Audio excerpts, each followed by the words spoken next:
Hello guys, tignan natin yung isang banana namin dito, parang hinog na. Tignan nyo nga, kung hinog na, takukunin ko na. Yan oh, parang may hinog na naman dito sa puno niya.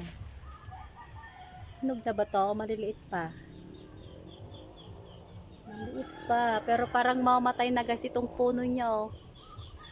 Ano na siya oh. Talagang maliliit lang siguro ang pagkabuo niya, kaya malapit ng mamatay itong puno niya talaga oh, guys oh. Hinog na siya no. Hinog na. Doon, meron pa doon sa kabila doon. Kita nyo guys, malapit na rin makuha yung banana doon.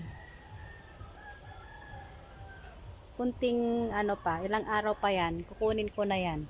Yung banana na yan, diba? Masarap ito guys. Pag nahinog sa puno, matamis yan.